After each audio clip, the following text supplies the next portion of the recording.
Good morning to everyone in the Indo-Pacific region and good evening to everyone joining us from the United States.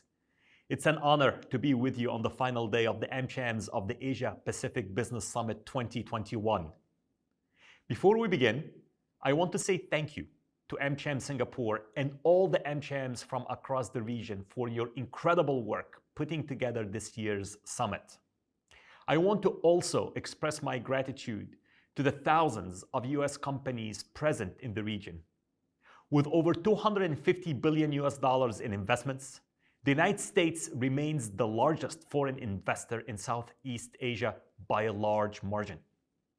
Likewise, your companies create millions of jobs globally and over 200,000 jobs right here in Singapore. Your investments in training and education help raise the expertise, abilities, and living standards of everyone you employ. And this is no small matter.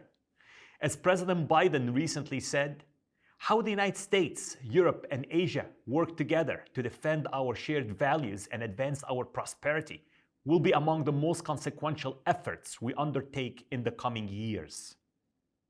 We believe that the system we have worked so hard to build alongside our partners and allies here in the Indo-Pacific and around the world over the last 70 years is one that has benefited hundreds of millions of people in dozens of countries. This has resulted in the greatest reduction in poverty levels in human history, and all of you have had a role to play in that remarkable achievement. But we have to ensure the benefits of growth continue to be shared broadly and equitably. Together, we have to protect the space for innovation, for intellectual property, and the creative genius that thrives with the free exchange of ideas in open, democratic societies. Together, we must shape the rules that govern technology and norms of behavior in cyberspace, artificial intelligence, and biotechnology, so that they are used to lift people up, not used to pin them down. And I can think of no more powerful example of how the public and private sector working together can lift people up than in the response to the COVID-19 pandemic. Even as we speak, vaccines created in record time by the partnership of governments, the private sector, and research universities are making their way around the world. Every day, millions more doses are being administered and global infection rates continue to fall. We all know we have a long way to go to win the battle over COVID-19. But it is entirely possible that history will show the public-private partnerships we embarked upon over the past year were among the most consequential collaborations in modern history.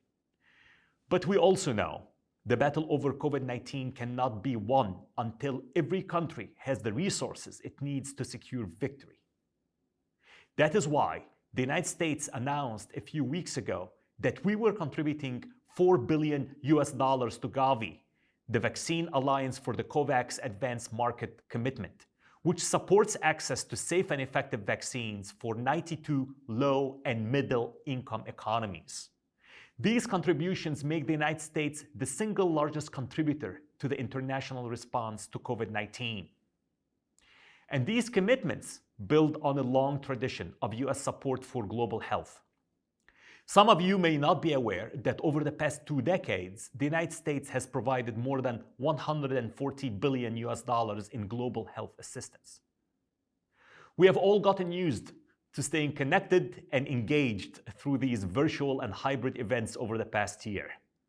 Given recent news and ever-increasing vaccination numbers, I think we have significant cause for optimism that the next time the AAP Summit convenes, many more of us may be able to gather in person.